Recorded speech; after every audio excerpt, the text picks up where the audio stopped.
Hello दोस्तों, love for English literature में आपका स्वागत है। आज हम बात करेंगे विजय तेंदुलकर के बहुत ही famous play silence court is in session की, जिसको 1963 में लिखा गया था और 1967 में इसको परफॉर्म किया गया।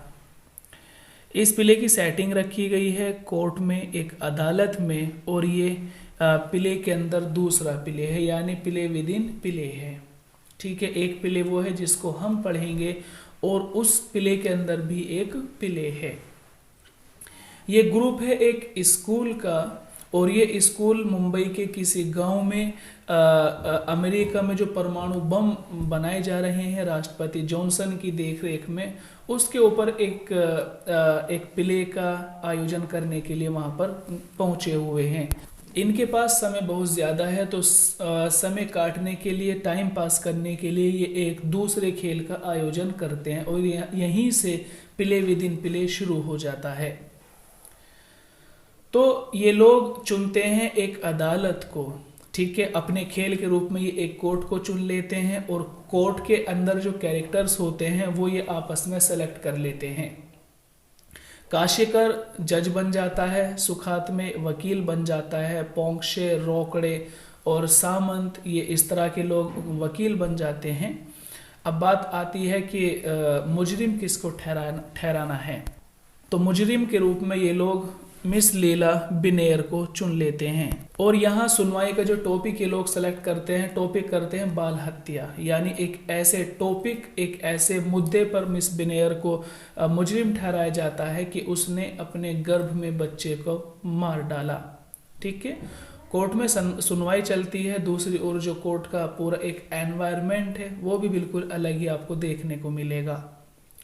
कोर्ट के अंदर जैसा कि देखा गया है कि गंभीरता होती है, एक साइलेंट यानी एक पूरी तरह से खामोशी होती है, वो चीज़ यहाँ पर कहीं नज़र नहीं आती। सबसे पहले हम बात कर लेते हैं जज काशिकार की, है ना। जज काशिकार को पता नहीं अपने दांत और अपने कान को साफ करने की आदत है।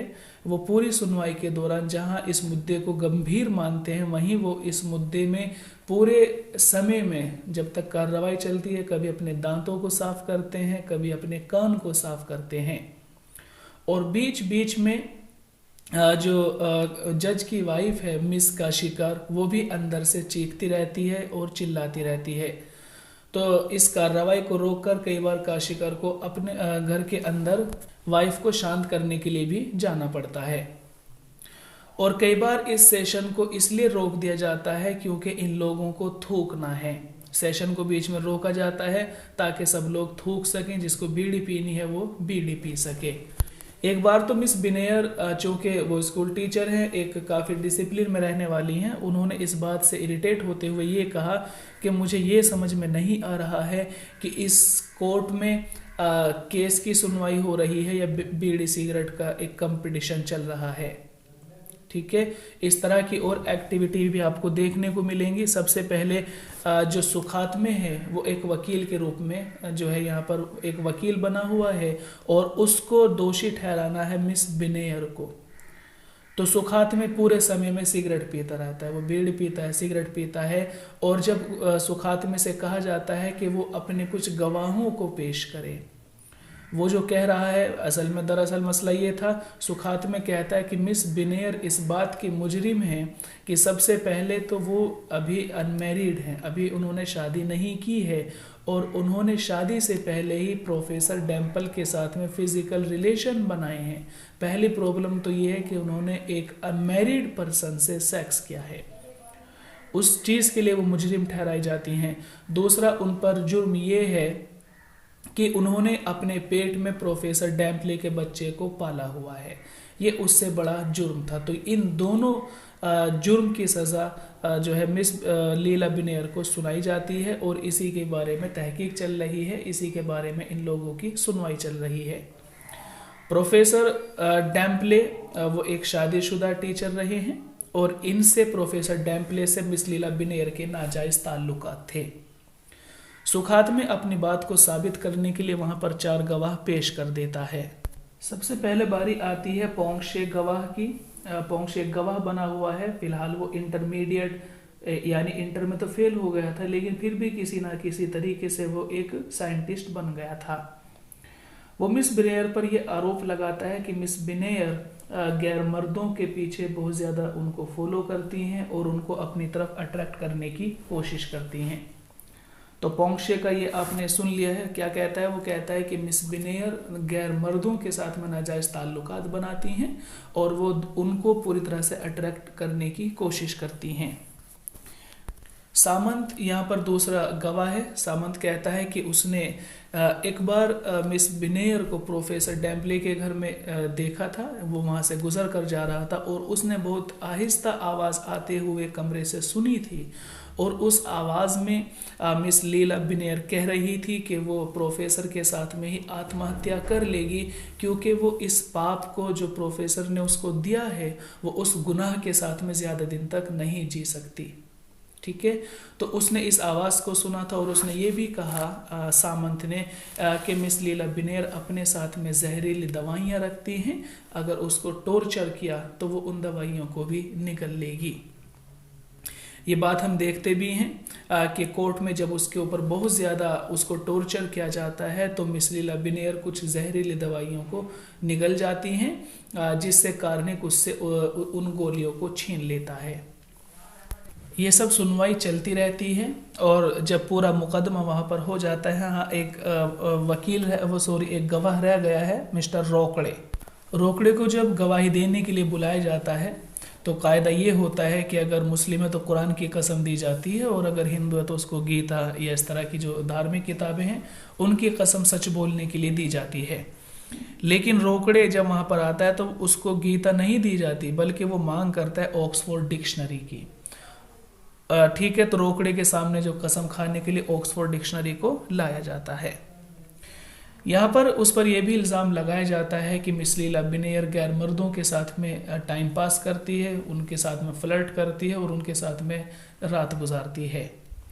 इस पर मिस लीला बिनेयर पूरी तरह से परेशान हो गई और उन्होंने कहा कि ऐसे कोई थोड़े बहुत लोग नहीं हैं, बल्कि उसको 20 से 50 लोगों के नाम ऐसे याद हैं जिसके साथ में उसने रात गुजारी है, और कुछ लोग ऐसे हैं जो इस कोर्ट में भी मौजूद हैं, जिनमें से वो एक नाम लेती है मिस्टर सामंत का, कि सामंत भी हैं जिसके साथ उसने टाइम स्पेंड किया है और उसके साथ में वो अफेयर में रही है। ठीक है, इस बात को सुनकर अब इस पूरी सुनवाई के दौरान जो भी कुछ जो है जज काशीकर ने सुना या जो भी दूसरी गवाही वहाँ पर दी गई हैं, तो उसको सुनने के बाद में ये फैसला लिया जाता है कि सबसे पहले मिस बिनेयर चूँकि अभी अविवाहित हैं, अभी उन्होंने शादी नहीं की है, तो उन पर ये इल्ज़ाम ठहराया जाता है कि वो एक शादीशुदा मर्द से उन्होंने अफेयर चलाया है और उससे फिज़िकल किया है। इसको कानूनी कार्रवाई मानते हुए मिस बिनेयर को सज़ा दी जा सकती है, लेकिन जो उससे बड़ा जुर्म उन्होंने किया है वो ये है कि उन्होंने उस बच्चे को अपने पेट में पाला हुआ है। तो इससे अगर हम इसको इस बात की इजाज़त दे देंगे कि वो इस बच्चे को पाल सकती है या उसको जो है समाज में जगह दे सकती है, तो इससे जो शादी जिसको कभी हम उसको एक धार्मिक संस्था मानते हैं, धार्मिक संस्कार मानते हैं, और कभी हम उसको एक कॉन्ट्रैक्ट के रूप में देखते हैं, लेकिन किसी भी तरह से आप उसको देखें, लेकिन कहीं भी आप उसको देखें वो एक पवित्र चीज़ मानी जाती है। शादी को हम एक पवित्र चीज़ मानते हैं। ठीक है, अगर ऐसे ही हम किसी को भी जो है बिना शादी यानी अनमैरिड होते हुए बच्चे पैदा करने की इजाज़त दे देंगे, तो आगे आने वाली पीढ़ी भी इसी तरह से संतान को पैदा कर लेगी। तो शादी की जो एक इम्पोर्टेंस है वो ख़त्म हो जाएगी और समाज के अंदर इस तरह के बच्चों की बढ़ोतरी बढ़ती चली जाएगी। तो जज इस बात का फैसला लेते हैं कि इसको कानूनी सज़ा दे दी जाएगी उसके सेक्स करने के लिए, लेकिन इस बच्चे को उसके पेट में ही मारना होगा। इस बात को सुनकर मिस लीला बिनेयर पूरी तरह से परेशान हो जाती हैं। वो कहती हैं कि उस बच्चे को मारने की क्या ज़रूरत है जब उसने खुद से ही उस बच्चे की परवरिश का पूरा ज़िम्मा उठाया हुआ है। उसे किसी से मदद लेने की ज़रूरत नहीं पड़ेगी, वो उसकी पूरी तरह से परवरिश खुद कर लेगी। लेकिन यहाँ पर जज कहते हैं कि जिस स्कूल में वो टीचर है उसको उस स्कूल से भी बाहर निकालना होगा, और उसको इजाज़त नहीं है कि वो कहीं भी बाहर इस तरह से नौकरी कर सके, क्योंकि वो जहाँ भी जाएगी इसी तरह से दूसरे गैर मर्दों को अपने जाल में फंसाती रहेगी और एक जो समाज की जो एक गरिमा है उसको ठेस पहुँचाती रहेगी। तो उसको स्कूल से निकाल दिया जाता है और उसकी जो कानूनी कार्रवाई है उसको पूरा कर दिया जाता है। लेकिन बच्चे की मौत की खबर को सुनकर मिस लीला बिनेयर बस ऐसा लग रहा था कि वो बेहोश हो जाएगी, क्योंकि उसने अपना आपा पूरी तरह से खो दिया था। जब उसका आपा बहुत ज़्यादा वो अपने आपे से बाहर हो गई, तब दूसरे कैरेक्टर ने उसको बताया कि इतना परेशान होने की क्या ज़रूरत है, ये तो एक प्ले है, ये तो एक नाटक है जिसको हम परफॉर्म कर रहे हैं। लेकिन शायद मिस लीला बिनेयर इसको जो है एक प्ले के रूप में नहीं बल्कि एक रियलिटी में लेने लगी थी, इसको बहुत ज़्यादा सीरियस वो ले रही थी। तो यहीं पर हम देखते हैं कि जो असली नाटक है, असली प्ले है, वो शुरू हो जाता है। ठीक है, तो दोस्तों इतना ही प्ले है, उम्मीद है कि समझ आ गया होगा। आज के लिए इतना ही काफ़ी है। सुनने के लिए धन्यवाद। आपका दिन शुभ हो।